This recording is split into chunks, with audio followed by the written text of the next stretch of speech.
All right. Doors are open to the presentation. They should be open. There we Mhm. go. All right. Gotta shrink one screen. Oh, that's actually not working to shrink that. Perfect. All right. We'll let everybody get in, get their sandwiches settled. Ah, ba, ba, ba, ba. Okay, Tony's got a document in a folder that I need. Let's go see if we could find that really quick. And nope, that's not it. Oh, it didn't show up there yet, Tony. Has not shown up. All right, welcome everybody to our Lunch and Learn last for 2024. And it's pretty apropos because we're going to start talking about 2025. Those of you that missed our 2025, I got it now, Tony, and it is still in the same format. So anyway, all right, we're going to let it go for now. All right, perfect. So those of you that missed our November Lunch and Learn, we did some business planning. So if you missed our business planning Lunch and Learn and would like to see that, it is recorded. So please reach out to us and request a recording. We will get you guys a copy of that. In that session, we kind of talked about putting a plan together, knowing, getting some of your numbers and some of your goals and your forecasts and whatnot. What I usually tell people, because there's a lot of different types of budgeting, or not budgeting, but business planning out there. Watch my class, take the good stuff that you could take from it. We've got documents that are shareable with that. If your office offers something, take that class. The board's been offering things. If you're coached by Tom Ferry, Brian Buffini, Joe Stump, take whatever classes they have. At least have a plan. Now, the one thing about a plan, though, is that you definitely need to know some numbers. So we're going to talk about this. And by the way, this is going to be probably one of my more interactive ones. I was half tempted to put all you guys on a screen, but we'll rely on the chat for communication, see how I do here. So knowing your numbers, you guys have heard that forever. You got to know your numbers. You got to know your numbers. We're going to do a little bit of a dive into what that really means and give you guys some forms that you can use to know your numbers and track your business. And maybe even one good place to look at what's going on in your business and measure it, not just at the end of the year, but every month. So you can kind of see how you're doing. So the forms that we're going to go through today, these are forms that I've been coached on for the last almost 8 years through the core coaching. I have completed each one of these forms that you're about to see every month for the last 7.5 years. So I'm very, very familiar with the documentation, and we're going to show you guys how to use them and give you guys an idea what these forms can do for you and your 2025 business. So I'm going to put a little question out there. Put in the chat, if you guys will, what you think, what it means to you, what the term know your numbers means. What does know your numbers mean to you guys? Put it in the chat. Somebody grab a keyboard, put down the Jimmy John's. By the way, we don't have a sponsor, so the Jimmy John's is on the Kimball team today. So hopefully you guys got your lunch and you're enjoying that. But somebody hit the chat and let me know what they think knowing your numbers means.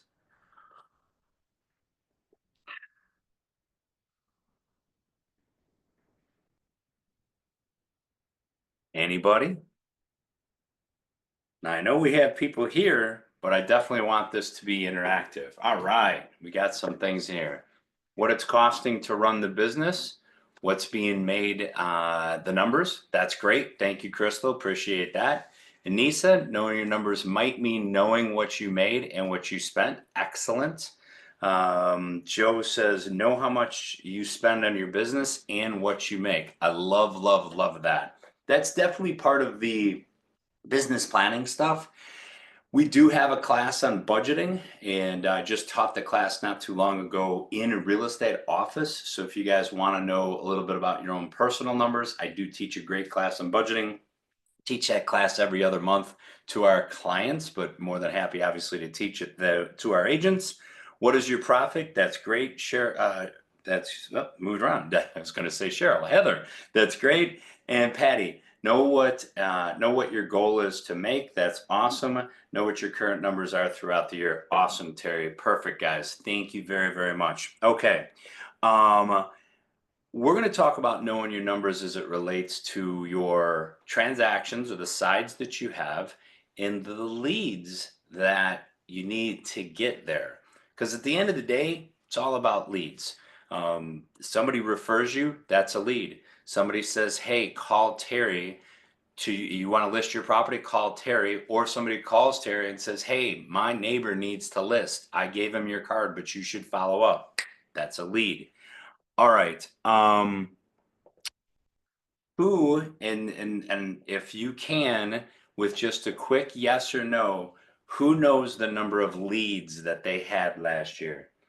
And I know what the overall answer is going to be, but anybody, just a quick yes or no. Who knows the overall leads that they had? If you don't know the number of leads you got, just type in no. Joe, that's great. Crystal, no problem. Amy, hey Amy, good to see you. Darren, good. Darren knows his leads. Good. I got a little bit many more yeses. Tony knows the number of leads we got. She helps me track those, but we'll talk about that. Anissa says not really. Fair. Anybody else want to give me a little feedback? Frank knows. I love it. All right, good. Frank, I'm sure knows. He's very active agents.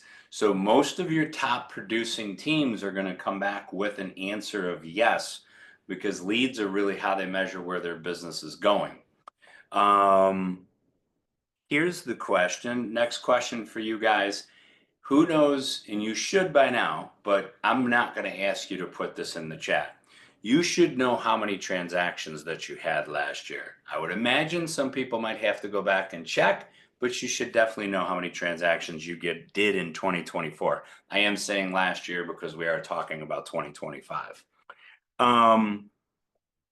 The question is, once you know the number of leads and you know the number of actually closed transactions, you can get something called your batting average. So your batting average, meaning what was my lead to close ratio? I'm going to give you my numbers. They're going to seem a lot, but keep in mind I have a team. But my leads were 804 leads that we had last year. Of those 804 leads, we ended up with 99 closings. That is a lead to close ratio at 12%. It's not exactly where we want to be. We had a higher target. However, a little bit of that speaks to lack of inventory. We can pre-approve folks, but we still have to deal with the lack of inventory and some of those things. So my batting average is 12%. So now I know that if I'm forecasting where I want to be next year, let's say my target going from 99 closings to 150 closings, I need to figure out where my batting average needs to be and how many leads I need to have. So we're going to talk about that a little bit in a second, but I also want to know from you guys, do you know, sorry, I did not put my phone on Do Not Disturb, which I need to do. Do you guys know specifically where your leads came from? Meaning that, did they come from Zillow? Did they come from friends or family? Did they come from a builder friend? Did they come from a CPA? Who can tell me, just yes or no, same thing in the chat. Do you know exactly where your leads came from?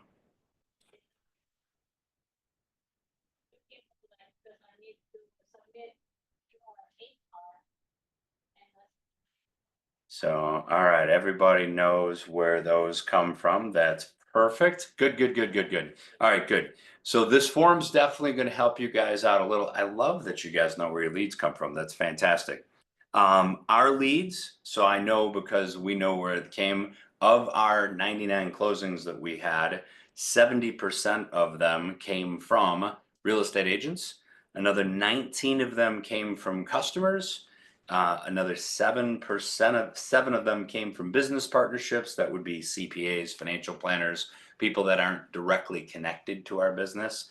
And those three pieces right there are about 96% of what we did. All right.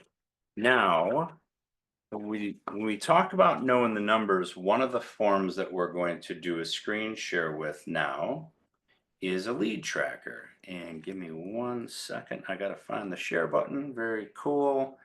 That should be the Realtor lead tracker. So you guys all should have this form, the Realtor lead tracker. You guys should all have this form at this point.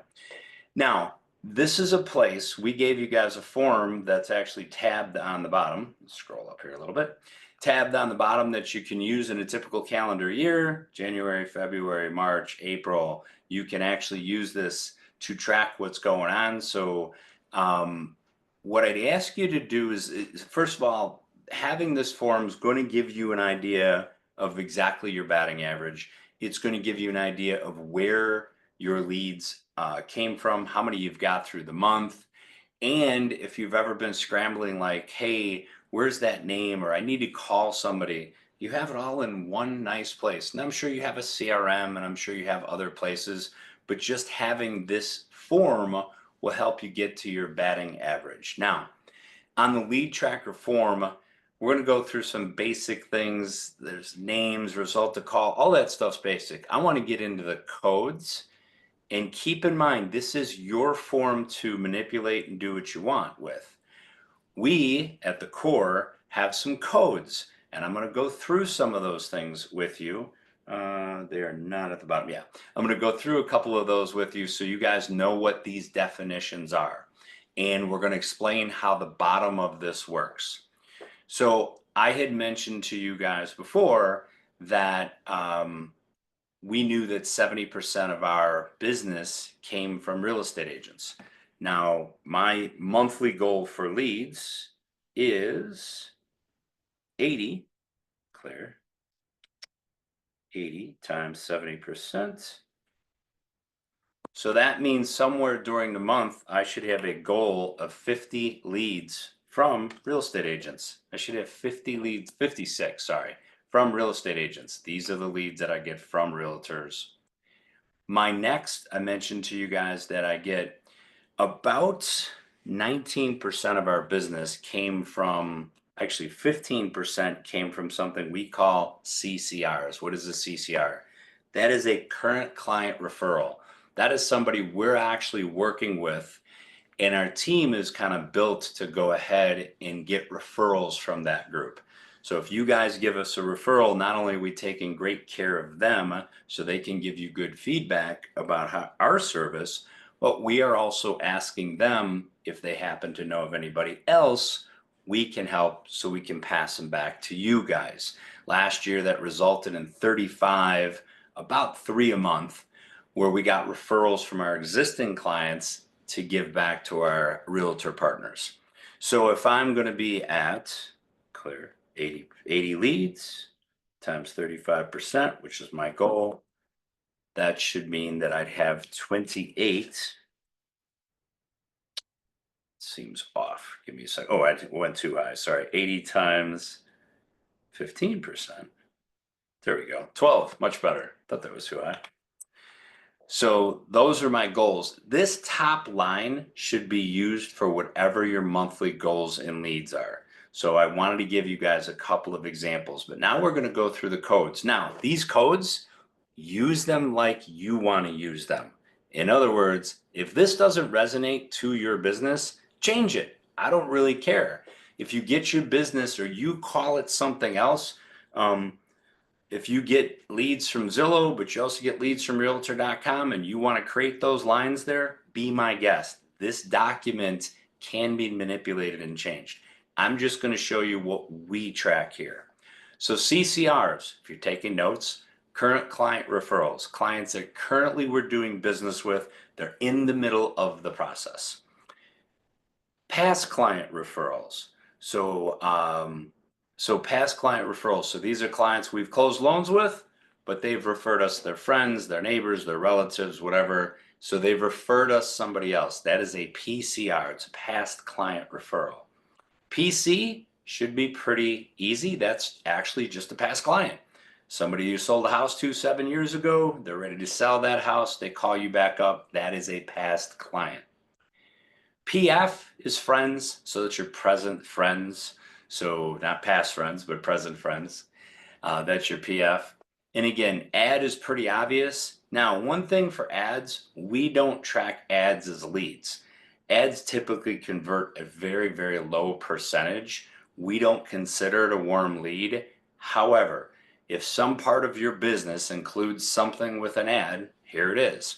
I would leave it out the overall mix because if you're doing a great job, you're converting 3%. Now, if you're converting at a higher rate, or maybe your business is built around ads, certainly track them. And you may want to do it a little bit more uh, distinctly, I guess. It's probably not the right word, but you'd want to do it a little bit more targeted.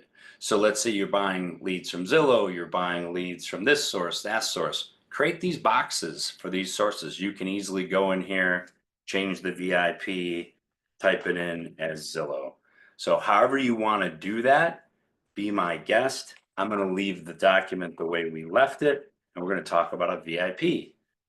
So VIP being the next box or the next group of people that I would get leads from. Who's a VIP? Well, a VIP would be not a business relationship, not necessarily a past client. A VIP could be, if you want, you could put all your investor clients there. If you don't target investors, you can have a separate area for that. A VIP could be people that have influence over a community, over a group. Maybe these are business owners, but not in our business, not in our industry. When I say business owners, maybe somebody that owns a restaurant, maybe somebody that is a priest or a pastor, maybe your dentist, maybe your doctor. These are VIPs. They're in charge of a lot of people. They have a lot of influence. This is the group that I would say would be your VIPs. And we'll talk about creating a VIP list when we get to our next list.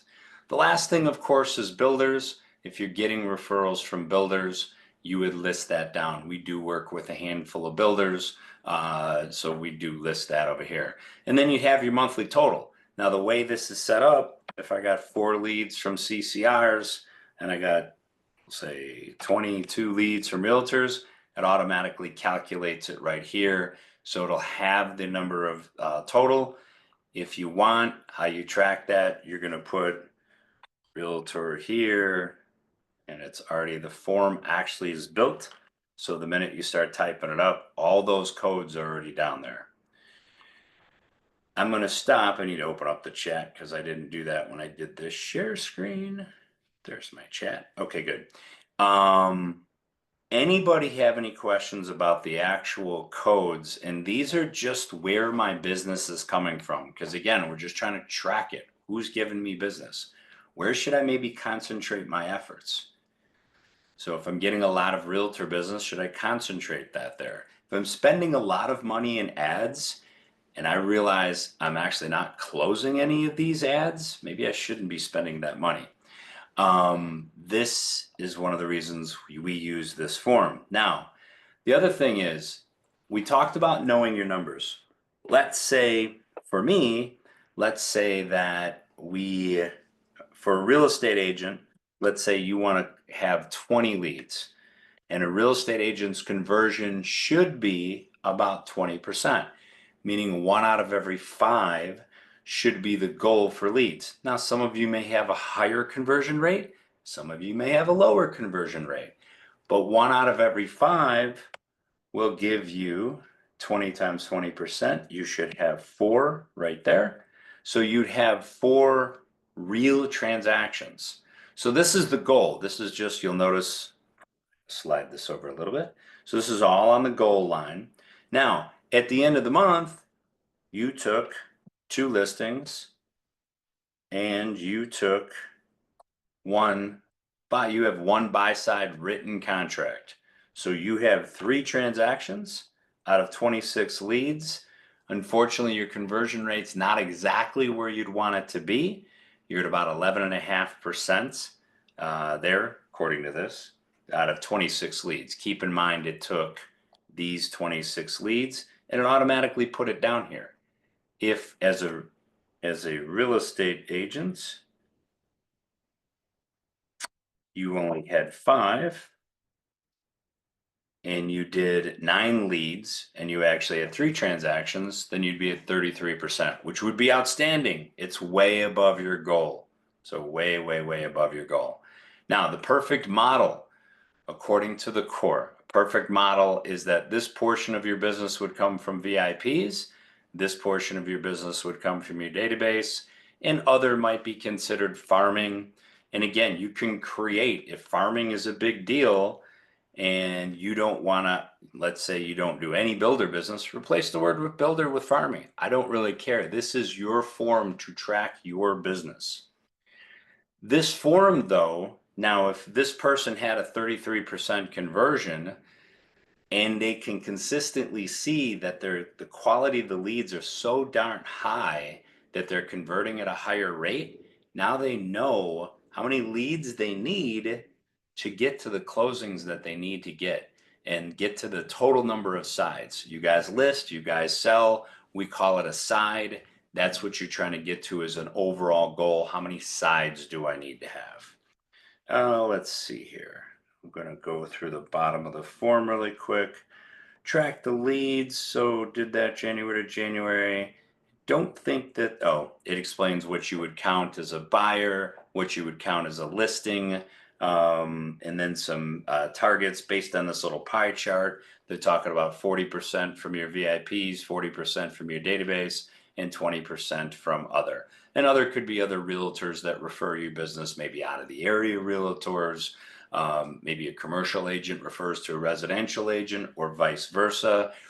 Speaking of that, if you're looking for lists of agents to call, I would definitely be calling on some commercial agents and say, hey, if you get a residential listing, can we work a deal together? It's a great lead source. All right, now I'm gonna get out of this screen share because I want you guys to see something.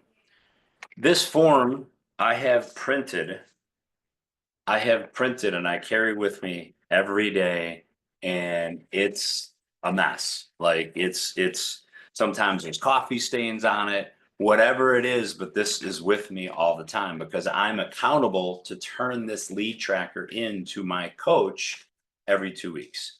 And yeah, they do judge us and rate us on that. Let me go through one other thing on the tracker too I wanted to share with you guys. Oh, that's actually the greatness tracker I was showing you guys. Sorry about that. All right. Any questions on this before we get to the greatness tracker? It's a good segue. I showed you guys the wrong form, but it's a good segue. Any questions before we get to the greatness tracker? Now, the greatness tracker is the form that actually tracks the action that we take to get those leads. In other words, what are we doing to get those leads? So what actions are we taking to obtain all of that business? And I'm about to show you, this is the form that I use. It's kind of a mess, but I'm going to show you the digital version now. Give me 1 second. Greatness tracker, share. Okay, good. I'm going to move this over to the center so I could see the form.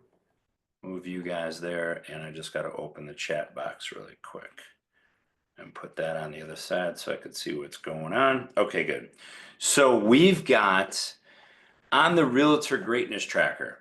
So this is the form you fill out every week if you're in the core. Top agents in the core, top real estate agents in the core pay over $30,000 a year to be accountable to this form, to be coached by superstar teams. Many of those agents that are coached are 7-figure earning real estate agents. This is the form they use every week, no matter what. Could this get you to 7 figures? I don't know, maybe with some good coaching, who knows? But if you're doing these activities, one thing we know about activities equals results. If you're not doing anything, it'll show up in your results. So here's what the Realtor Greatness Tracker looks like. And this is a form that, again, I have my own lending version of this that I print out all the time.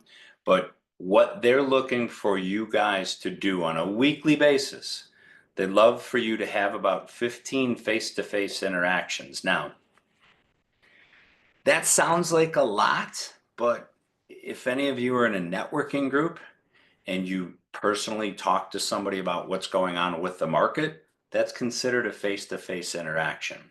If you are in any type of club, if you're a parent that are out with other parents, anytime you're with somebody and you engage in a conversation that is real estate related, that is considered a face-to-face interaction. If you're not in networking groups, I highly recommend it. You're not in chambers, I highly recommend it. Um, I know agents who go out to Lifetime Gym and wear their company branded logo all the time and pick up business from that. So if somebody pulls them aside in the gym, says, "Hey, I see you work for Remax. Can you tell me what's going on with the market?" That is a face-to-face interaction. Now, it does say in here, I want to qualify this, up to 5 people. If you have an opportunity to stand up in your networking event and there's 30 people there and you tell them what's going on with the real estate market, that doesn't really count. It's not really a personal one-on-one interaction. If you're sitting down at a small table with a small group, maybe you've got 3 other business people there and they start asking you about real estate, that would be considered a face-to-face because it's obviously a little bit more personal. So the goal is to have 15 of those. The next goal that you'd have for the week is break bread. What is a break bread? A break bread can be as simple as a cup of coffee. Just having a cup of coffee with somebody could be that simple, or having lunch, having breakfast. It's you guys, when you're having a personal interaction with somebody, that's a lot different than meeting them at a networking event. It's a lot different, than just talking to them when you drop your kids off or you're watching them play soccer. Going out with them separately and getting a cup of coffee, it's definitely a different level of a relationship that it creates. And honestly, as much as this forum is tactical in nature, this forum is really about helping you do things that create relationships. If you're more face to face with people, you're creating relationships. If you're going out to eat with somebody, having a cup of coffee, inviting them to your office, it doesn't have to be expensive. All right, so we talked about the break breads. Now, great phone calls with leads, referral partners, past clients, current clients, VIPs, and whales. We're going to talk about all of those lists in a second.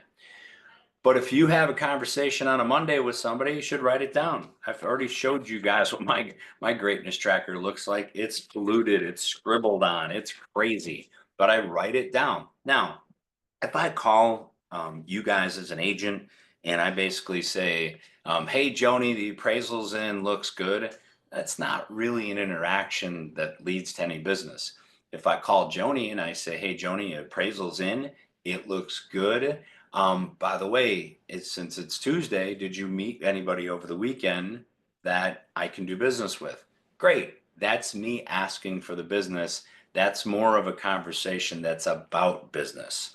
Do you have any upcoming open houses? Things like that. Those are about business. Those would count to be written down here. Um, the goal is a big number, right? 75. So 75 divided by 5, you should be having at least, was that 25 conversations a day? No, it's 25. They have in here 13 conversations. Anyway, it works out to be roughly, I think it does work out to be roughly 13 conversations a day should get you to roughly 75 by the end of the week. Conversations about real estate. I met an agent yesterday at the Moore event, and she said, "I don't like calling on my family for business. I don't like calling on my friends for business. Um, I just like being out networking." And then she confided to me she's having not the greatest year in the world. And I thought to myself, but she was really kind of adamant about not making calls to friends, family, and so on. And it did make a lot of sense to me because, first of all, everybody lives in real estate, whether you're renting real estate or you're living in a home, a condo, whatever it is. Real estate touches everybody's lives, your friends, your family.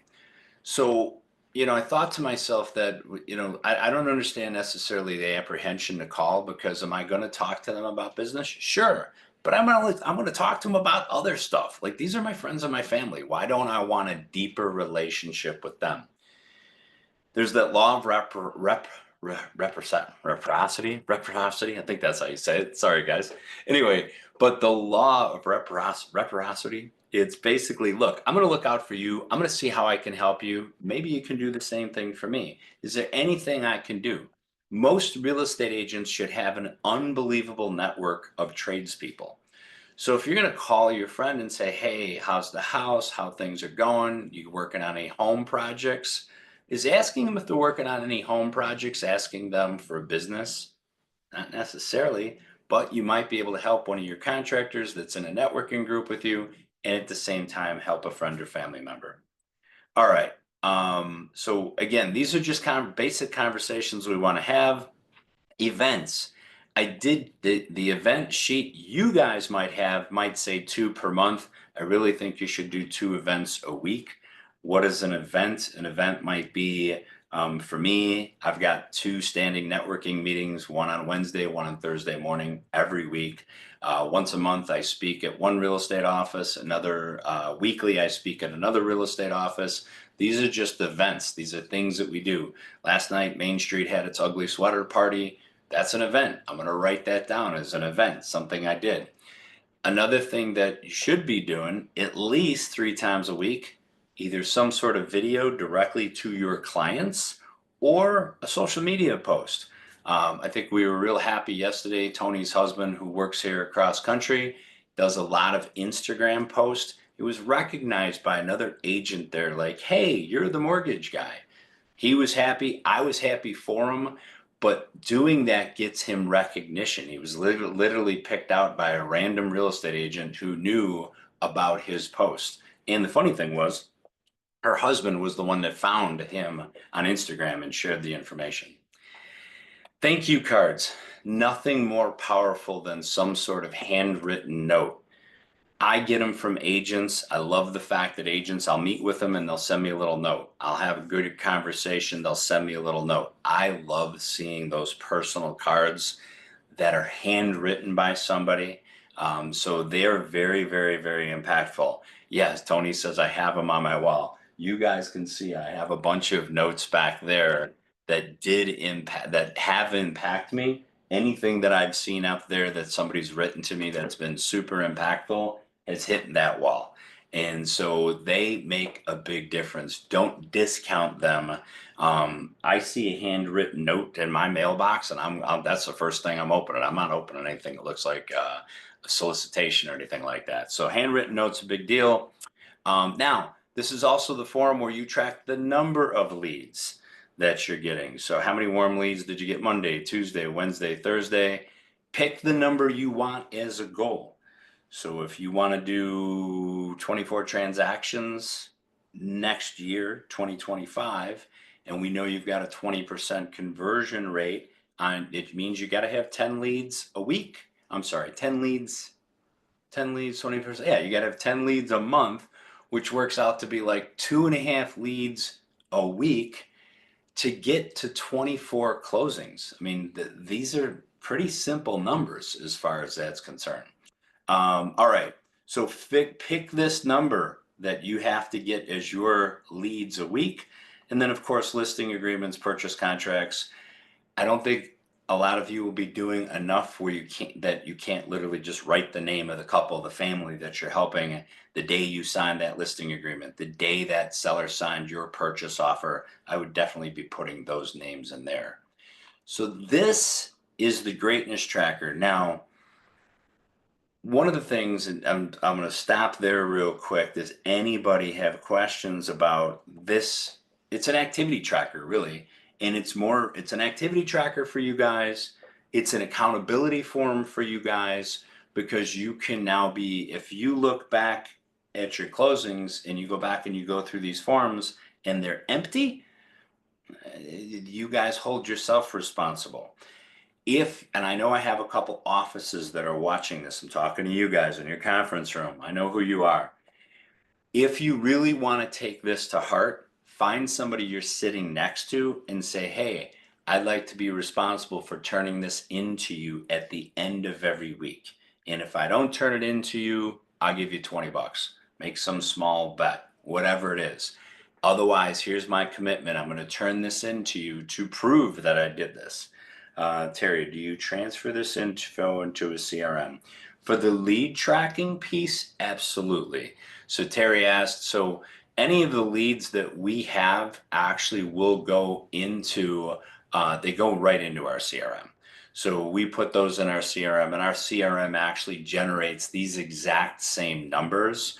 So we don't necessarily use a lead tracking form anymore. It goes in the CRM, but the measures that I talked about, Terry, the number of leads, the number of CCRs, the number of past clients and all that, we're able to measure that through our CRM. We have that built out through Jungo to do that.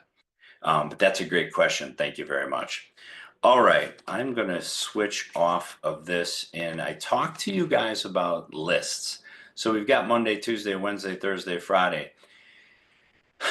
The biggest challenge in real estate and lending, we love the freedom. You agents love the freedom. Us loan officers love the freedom. For loan officers, if you don't work at a bank or a credit union where you have to be in the office from 9 to 5, you have nothing but freedom. I'd probably have to say 93% of the real estate agents are exactly the same. The only reason an agent's going to be required to be somewhere is if they're on a team. Maybe they're tied to a home builder or they're on a team. Otherwise, we all have plenty of freedom. That's why we chose the business. This is great. The freedom's a double-edged sword, because with that freedom, you decide when you want to work, when you want to get up, and when you want to make calls, and then life happens, and we have distractions, and we have the phone. We have all kinds of crazy things that can distract us. I use this example all the time. Starbucks doesn't open up at 8:30 a.m. because they feel like it. Starbucks is open every morning at 5:30 because they know you guys need your coffee, as do I, but they're a business. So the point in that statement is you as a real estate agent are a business. So figure out what that means. What is your start time? Now, maybe you took this career because you got to get your kids off to school, and maybe business doesn't open until 9 a.m. No problem. But just make sure it opens at 9 a.m. every day. Not 9:30, not 10 o'clock when I feel like plugging in.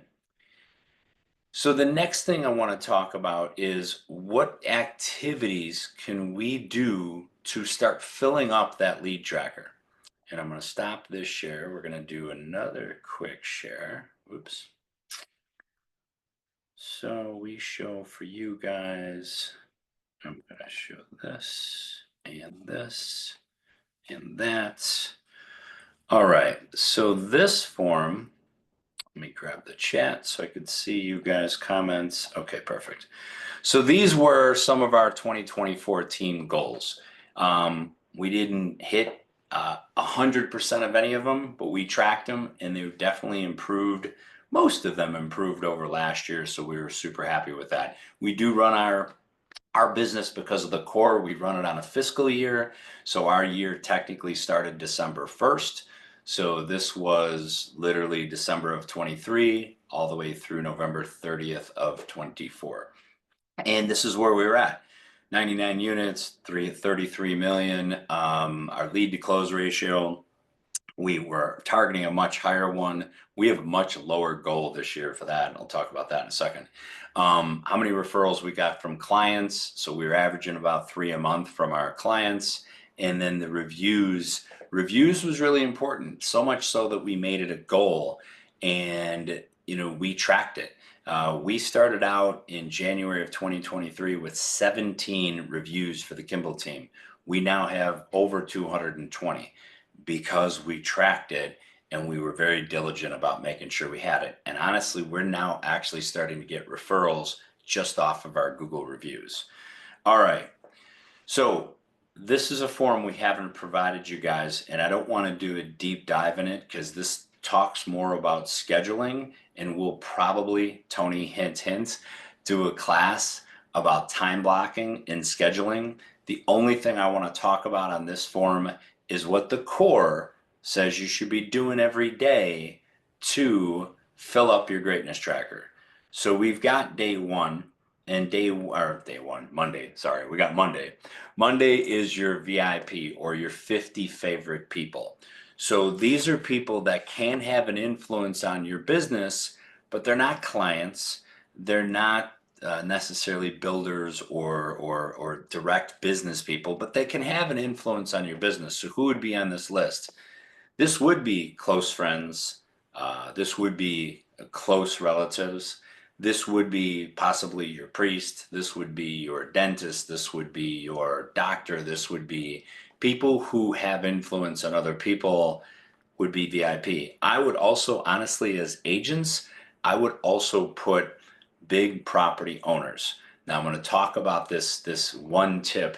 To build your VIP list, one of the things that you should be doing as an agent is paying attention to for rent signs as you're driving. The ones you really want to pay attention to are the ones that are handwritten on like a 12 flat or on a commercial property.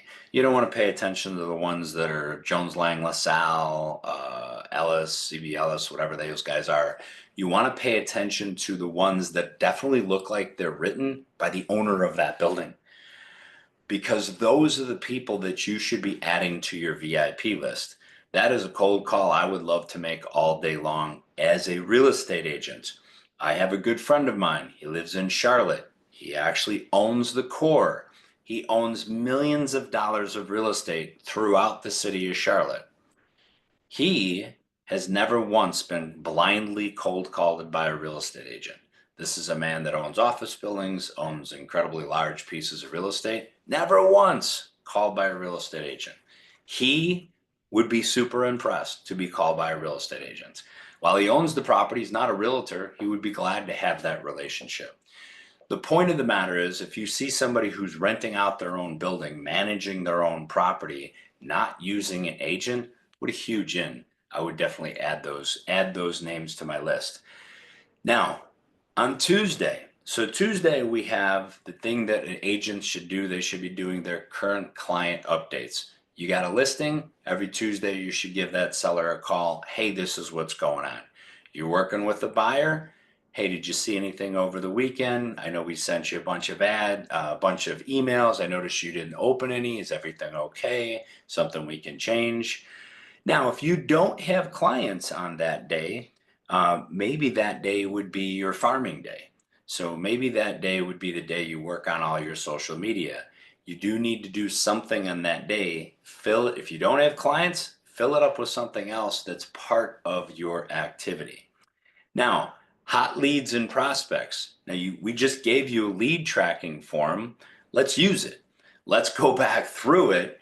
And, one of the advantages of having this forum is now you don't have leads scattered around on Post-its and written down in paper and in your briefcase, but maybe that's at home. This one's at the car. They're all on one form. Digitally, maybe if you want to use this form, you can use the lead tracker digitally. I prefer that.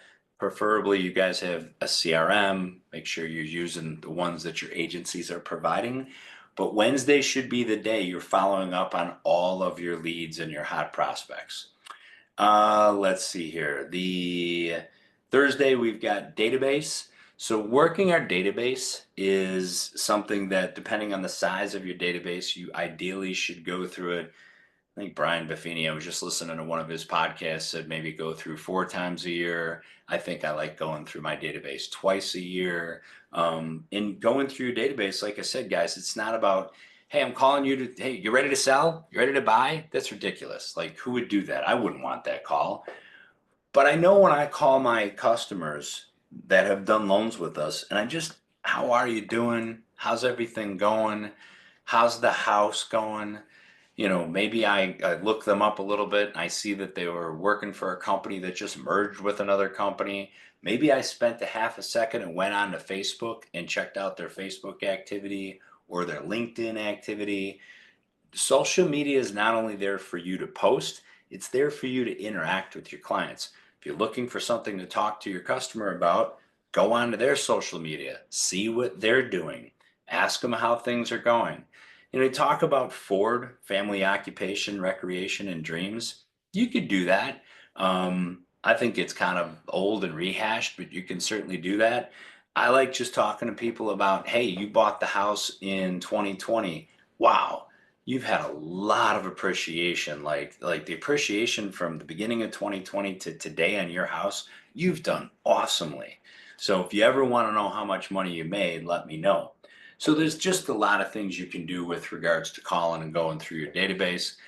Letters, that got cut off. You could also write a letter to your database, send an email. That's the day you work on your database, is Thursday.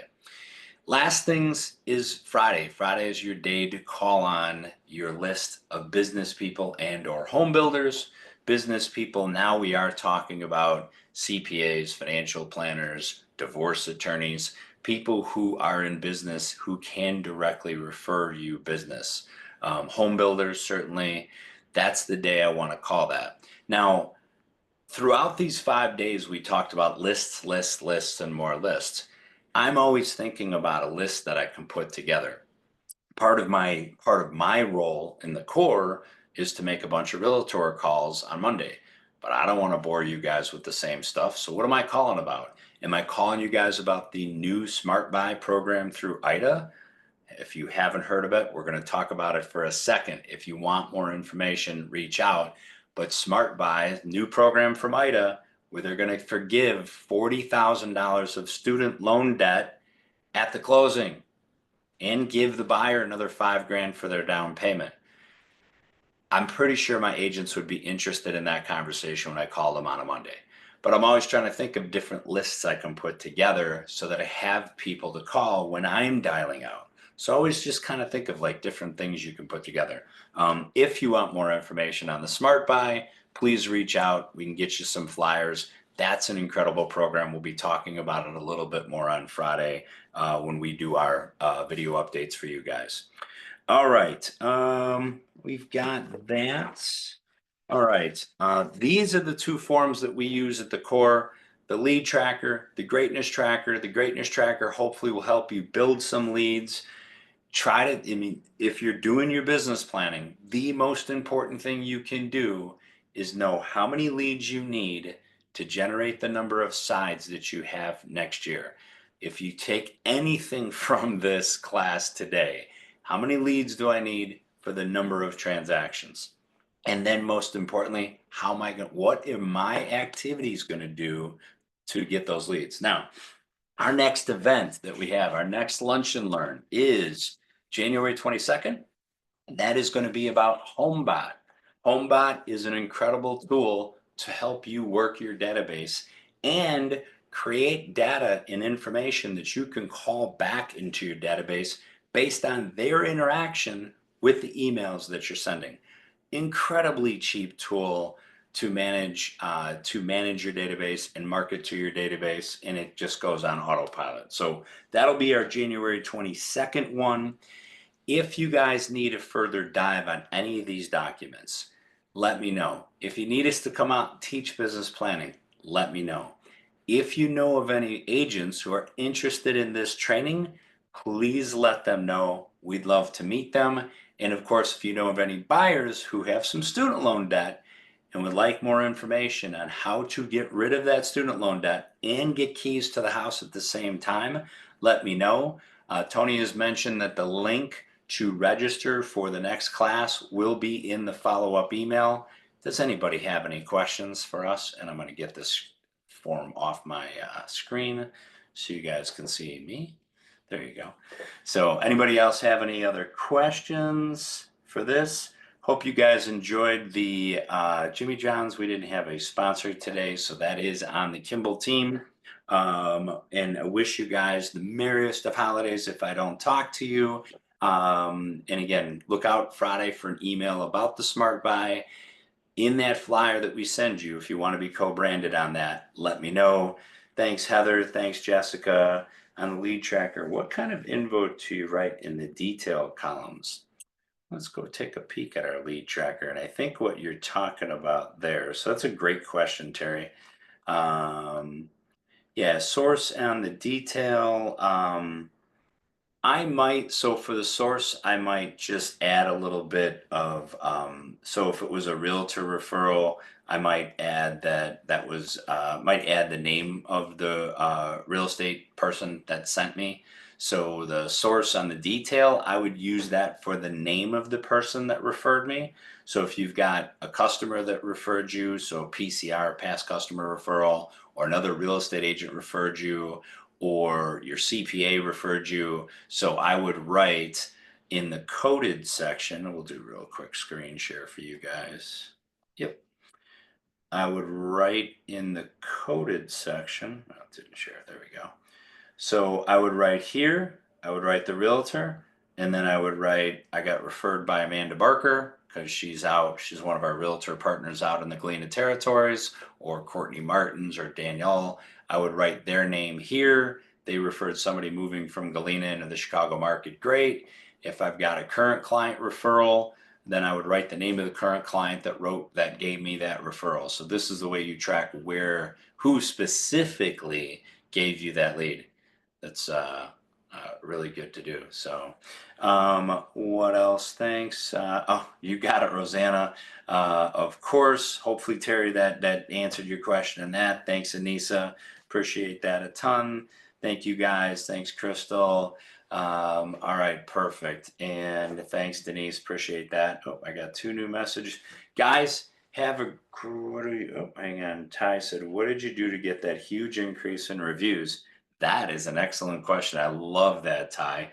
All right. So, great question on reviews. So, the first thing is, how did we get to 221 reviews? And it might be more, but last time I looked, it was 221. How do we get to 221 from 17, literally 24 months ago? Effort. So one of the things we did is we made it a goal. So we made it a goal that so here's a couple tips for you guys on getting these reviews. And it could be a reason that you call. So you call your client like, "Hey, I'm doing really well. And boy, it would really, I know we did a transaction about a year ago and I know you were really happy. Would it be okay if I sent you a link so you can go ahead and post a review for me?"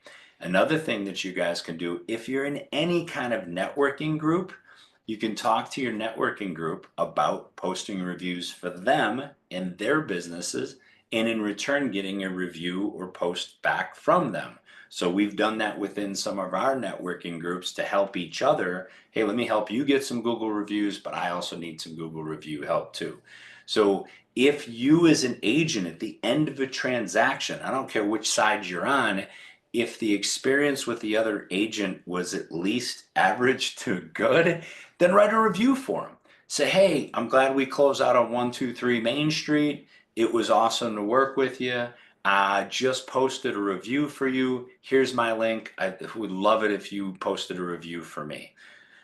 So there's a lot of different places you can go to get those reviews. Just put it into your business plan, Ty. So again, every transaction, I'm looking for reviews. Could you do reviews for the lawyers in the transaction? Absolutely. So if you think of one transaction, you can get the customer, you can get the other agent on the other side, you can get the attorney or both attorneys. You could potentially get 4 reviews from that single transaction. So there's, again, so just to summarize, your networking groups are great. Chambers of Commerce, business people that you meet, anybody you do a great review for in your own personal client transactions. So, and again, we talk about the law of reciprocity. I'm struggling with that word. Anyway, we're talking about that reciprocal paying each other back. Do a review for somebody, then ask them for one. So, all right, let's see here. 222, Tony says. So we have 220 reviews. So, the other thing you can do, Ty, is if you're teaching a great class and the people really love the class, they can go to my link and review it. Tony might send you a link. So thank you, guys. I appreciate that a ton. It's 12:54. We're going to get you guys out of here. I hope you use these tools. I'll be more than happy to help you with anything else that we ever teach. If you know other agents that should have this information, please send them. Otherwise, guys, have an amazing afternoon. Take care. Bye-bye.